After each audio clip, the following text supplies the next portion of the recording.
షార్ట్స్లో ఇచ్చిన కదా బయోస్పియర్స్ టోటల్ వీడియోలో ఉంటుందని చెప్పేసి. సో ఇక్కడ బయోస్పియర్స్ గురించి తెలుసుకుందాం. అసలు వాట్ ఈజ్ బయోస్పియర్ రిజర్వ్ ఏంటి అంటే, ఏదైనా ఒక భౌగోళిక ప్రాంతంలో అంతరించిపోయే ప్రమాదంలో ఉన్న అదే సహజ సిద్ధ పరిసరాలు ఉంటాయి ఉన్నటువంటి ఆ పరిసరాలని పరిరక్షించడం, అలాగే గిరిజనుల జీవన శైలిని మరియు పెంపుడు మొక్కలు జంతువుల జన్యు ఆధారాలను సంరక్షించేందుకు బహుళ ప్రయోజనకర మల్టీ మల్టీ బెనిఫిట్స్కి రక్షిత ప్రాంతాలే బయోస్పియర్ రిజర్వ్స్. ఓకే, ప్రతి బయోస్పియర్ను 3 మండలాలుగా విభజించారు. క్లియర్, అర్థమైందా? బయోస్పియర్ రిజర్వ్ అంటే ఏంటిది? ఉన్నటువంటి ప్రదేశంలోనే న్యాచురల్ ఎన్విరాన్మెంట్లోనే వాటిని పరిరక్షించడం, ఏవైతే జీవులు ఉన్నాయో వాటిని కానీ లేదంటే పెంపుడు మొక్కల్ని కానీ పరిరక్షించడం, జన్యు ఆధారాలను కానీ పరిరక్షించడం, అలాగే అక్కడ నివసించేటటువంటి గిరిజనుల జీవనశైలిని కూడా సంరక్షించడం. అటువంటి ప్రాంతాలని మనము అలా రక్షించేటటువంటి ప్రాంతాలని బయోస్పియర్ రిజర్వ్లు అని అంటాము. అయితే దీన్ని ప్రతి బయోస్పియర్ని 3 మండలాలుగా విభజిస్తారు. అది ఫస్ట్ వచ్చేసి కోర్ జోన్, నెక్స్ట్ వచ్చేసి బఫర్ జోన్ మీన్స్ తటస్థ మండలం, థర్డ్ వచ్చేసి ట్రాన్సిషనల్ జోన్ అంటే పరివర్తన మండలం. అయితే కోర్ జోన్ అంటే ఏంటంటే మానవ కార్యకలాపాలు నిషిద్ధం, అక్కడ మానవుడు మనగడ సాగదు, అంటే మానవుడు అక్కడికి వెళ్ళి ఏదైనా కార్యకలాపాలు నిర్వహించుకోవచ్చా అంటే నిర్వహించుకోరాదు, నిషిద్ధం. మరి తటస్థ మండలం బఫర్ జోన్ అంటే పరిశోధనల నిమిత్తం శాస్త్రవేత్తలకు అనుమతిస్తారు, అక్కడికి వెళ్ళి ఏదైనా పరిశోధన చేసుకోవచ్చు ఇక్కడ బఫర్ జోన్లో. మరి పరివర్తన మండలంలో ఏంటంటే ట్రాన్సిషనల్ జోన్లో టూరిస్టులకు అనుమతి ఉంటుంది, అలాగే హోటల్స్ నిర్మాణం, గిరిజనుల నివాసాలు మరియు వారి కార్యకలాపాలకు అక్కడ అనుమతి ఉంటుంది. టూరిస్టులు వెళ్ళి దాన్ని విజిట్ చేయొచ్చు, హోటల్స్ పెట్టుకోవచ్చు, గిరిజనుల నివాసాలు కూడా అక్కడ ఉండొచ్చు. సో ఇది what is biosphere and biosphere 3 types, ఇది మనం నేర్చుకున్నాం. అసలు బయోస్పియర్ రిజర్వ్ అనేది మొట్టమొదటిగా ఎవరు తీసుకొచ్చారు, ఏ సంవత్సరంలో తీసుకొచ్చారు అంటే ఇది 1971లో తెరపైకి వచ్చింది. ఎవరు తీసుకొచ్చారు? యునెస్కో వారు తీసుకొచ్చారు. ఇది డెఫినెట్గా దీని అబ్రివేషన్ అనేది 1 మార్క్ క్వశ్చన్. మరి యునెస్కో అబ్రివేషన్ ఏంటి చూద్దాం. United nation educational, scientific and cultural organization. ఈ యునెస్కో 1971లో బయోస్పియర్ రిజర్వ్ అనే దాన్ని తీసుకురావడం జరిగింది. అయితే వీరు అది దాంతో పాటే ఈ బయోస్పియర్ రిజర్వ్ అని తీసుకురావడంతో పాటే అదే సంవత్సరంలో 1971లో ఒక కార్యక్రమాన్ని తీసుకురావడం జరిగింది, డిజైన్ చేశారు ఎవరు? యునెస్కో వారు. ఏంటంటే అది MAB, మ్యాన్ అండ్ బయోస్పియర్. దీని ఉద్దేశం ఏంటంటే మానవుని రక్షించాలి, అదేవిధంగా జీవగోళాన్ని సంరక్షించాలి. బేసిక్ టార్గెట్ ఏంటిది? భూమిపైన ఉన్నటువంటి అన్ని జన్యు వనరుల సంరక్షణ, అంటే వాటి పిండాలు, వాటికి సంబంధించినవి అన్ని తరతరాలు అంటే ఫర్దర్గా కూడా రావాలని చెప్పేసి వాటిని సంరక్షించాలి, అంతరించిపోతున్నాయి కదా, వాటిని సంరక్షించాలనే ఉద్దేశము ఈ MBA, మ్యాన్ అండ్ బయోస్పియర్ అనే కార్యక్రమాన్ని 1971లో డిజైన్ చేయడం జరిగింది. అయితే మరి ఇప్పుడు ప్రజెంట్ వచ్చేసి ప్రపంచంలో టోటల్ బయోస్పియర్స్ ఎన్ని ఉన్నాయి? 2024లో 748, ఏప్రిల్ 2024 ఏప్రిల్ మంత్ వరకు 774 134 దేశాలలో ఉన్నాయి. మరి ఇప్పుడు 2025లో ఎన్ని ఉన్నాయో తెలుసుకోండి, కామెంట్ రూపంలో మాకు తెలియజేయండి. ఓకే, సో ఇవి ప్రపంచంలో 2024 ఏప్రిల్ వరకు ఉన్నటువంటి ఎన్ని దేశాలలో? 134 దేశాలలో. మరి మన ఇండియాలో ఎన్ని ఉన్నాయి? 18 ఉన్నాయి. సో అయితే మన బయోస్పియర్ రిజర్వ్ లక్షణాల గురించి మనం తెలుసుకుందాం. ఈ 18 బయోస్పియర్స్ని 1986 నుండి ఏర్పాటు చేయడం జరిగింది. అప్పటి నుండి స్టార్ట్ అయింది 1986 నుండి.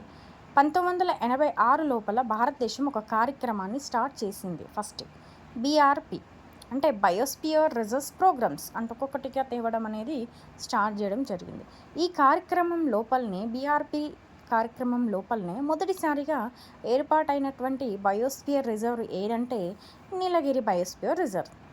ఇది ఇండియాలో మొట్టమొదటిది, ఫస్ట్ది 1986లో ఏర్పాటు చేస్తారు. ఈ ప్రోగ్రాం తీసుకొచ్చారు. ఈ ప్రోగ్రాంలోనే భాగంలోనే 1986లో దీన్ని ఏర్పాటు చేయడం జరిగింది నీలగిరిని. అయితే ఇది ఏ రాష్ట్రాల మధ్య అంటే తమిళనాడు, కేరళ, కర్ణాటక ఈ 3 రాష్ట్రాల మధ్య ఉంటుంది. 3 రాష్ట్రాల బార్డర్స్ మధ్య ఉంటుంది. చాలా చాలా ఇంపార్టెంట్ అండి ఇది. చాలాసార్లు క్వశ్చన్ కూడా వచ్చింది. అయితే దీని తర్వాత వెంటనే ఏర్పాటు చేసింది ఏంటిది? నందాదేవి. నందాదేవి ఎక్కడండి? ఉత్తరాఖండ్. తర్వాత చిట్ట చివరిగా ఏర్పాటు చేసింది ఏంటి? పన్నా. ఇది ఎక్కడుంది? మధ్యప్రదేశ్లో ఉంది. చిట్ట చివరిగా మధ్యప్రదేశ్లో ఏర్పాటు చేయడం జరిగింది బయోస్పియర్ రిజర్వ్. అదేంటి? పన్నా. ఏ సంవత్సరంలో? 2011లో ఏర్పాటు చేయడం జరిగింది. అయితే అత్యధికంగా బయోస్పియర్ రిజర్వ్స్ ఉన్న రాష్ట్రం వచ్చేసి మధ్యప్రదేశ్. ఇందులో 3 ఉన్నాయంట. పంచమి అండ్ అచనక్మర్, అమర్కంటక్, పన్నా. ఈ 3 వచ్చేసి మధ్యప్రదేశ్లో ఉండడం జరిగింది. ఏపీలో ఒకటి ఉంటుంది, శేషాచలం. మనకు టోటల్ వచ్చేసి 18 కదా. అందులో మొదటిది బయోస్పియర్ నీలగిరి. తర్వాత వీటన్నిటి గురించి తెలుసుకుందాం.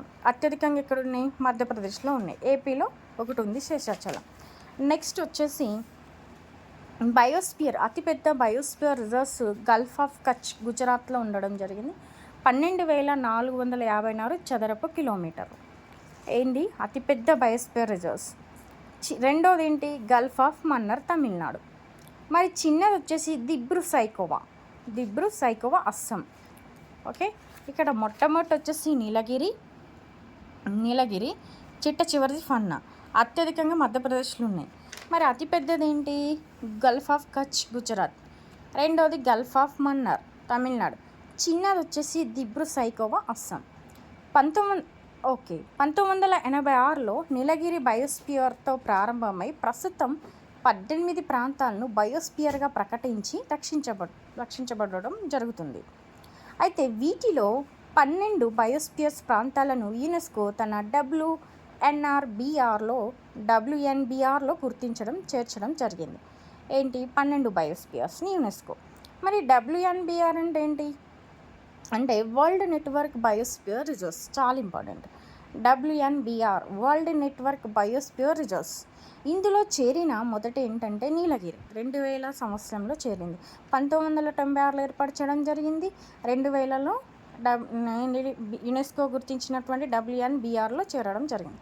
చివరిగా చేరింది అగస్తమలై 2016లో చేరింది.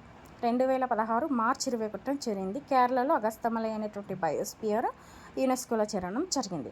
ఇది లాస్ట్ టైం ఎస్ఐలో క్వశ్చన్, ఏది యునెస్కోలో చేరింది అని చెప్పేసి. సో చూసుకోండి. అయితే జన్యు వనరుల సంరక్షణ. ఇందులో గిరిజన మానవులకి సంరక్షణ ఇస్తుంది. జన్యు వనరుల సంరక్షణ అంటే ఏంటిది? ఇందులో గిరిజన మానవులను సంరక్షిస్తుంది. మొక్కలను, జంతువులను కూడా సంరక్షిస్తుంది. పరివర్తన మండలం. ట్రాన్సిషనల్ అని చెప్పిన కదా ఇందాక నేను, ట్రాన్సిషనల్ జోన్స్ అని. అది పరివర్తన మండలం తెలుగులో. ఇది టూరిజం యాక్టివిటీస్ అంటే టూరిజం యాక్టివిటీస్కి సపోర్ట్ చేస్తుందని చెప్పినాం. ఎగ్జాంపుల్ ఊటీ. ఇందులో టూరిజంకి అనుమతి ఉంటుంది, హ్యూమన్ సెటిల్మెంట్స్ ఛాన్సెస్ ఉంటుంది, ఇల్లు నిర్మించుకోవచ్చు. తోడ గిరిజన జాతి వాళ్ళు పరివర్తన మండలంలో ఉంటారు. తోడ అంటే మళ్ళీ మనం చూసుకోవాలి అక్కడ ఏమేమి ఉంటాయి. తోడ అని బహుభారతత్వం ఉంటుంది. తోడ అని ఎక్కడ నివసిస్తారు? నీలగిరి పర్వతాలు నివసిస్తారు. ఇలా మనం చూసుకోవాలి. సో ఇది అంతా మ్యాటర్. మరి బయోస్పియర్స్ 18 కదా మనం చెప్పుకున్నాము. అవేంటి? నీలగిరి బయోస్పియర్స్, నందాదేవి. నీలగిరి ఎక్కడ? Tamil Nadu, Karnataka, Kerala. Nanda Devi Uttarakhand, నాక్రిక్ Meghalaya, Manas Assam, సుందరబన్స్ west Bengal, Gulf of Mannar Tamil Nadu, great Nicobar Andaman Nicobar, Simlipal Odisha, Dibru Saikhowa Assam. అతి చిన్నదని చెప్పినా కదా, దిబ్రూ సైఖోవా అస్సాం. Dibang ACP, Kanchenjunga Sikkim, పంచమహరి AP, Agasthyamalai Kerala. ఇది లాస్ట్ యునెస్కోలో చేరింది. అమర్కంటక్ మధ్యప్రదేశ్, రాన్ of Kutch Gujarat, శీతలెడారి Jammu Kashmir, Seshachalam AP and పన్నా మధ్యప్రదేశ్.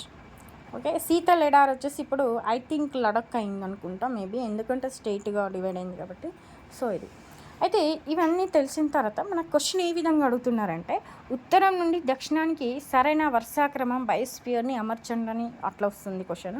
లేదా పడమర నుండి తూర్పుకు ఉన్నటువంటి సరైన క్రమాన్ని అమర్చండి అనే క్వశ్చన్ ఉంది. మనం చూద్దాం మరి. పూర్తిగా ఉత్తర దిక్కున ఉన్నటువంటి బయోస్పియర్ ఏంటి? శీతల్ ఎడారి అంటే ఏంది? లడఖ్.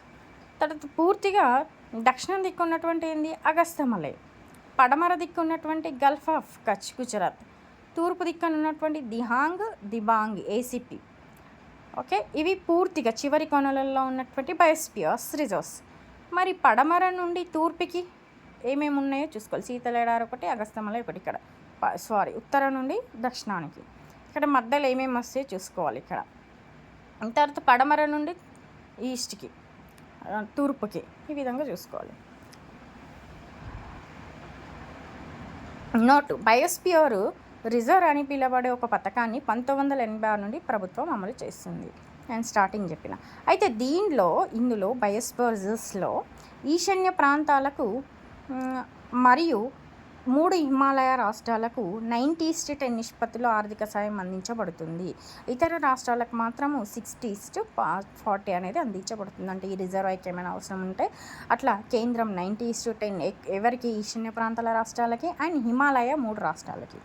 సాధారణంగా ఉన్నటువంటి రాష్ట్రాలకు మాత్రం 60 రాష్ట్రం భరిస్తే 40 కేంద్రం భరిస్తుంది. సో వీటి గురించి మనం పూర్తిగా సమాచారం అనేది ఇందులో పొందుపరచడం జరిగింది.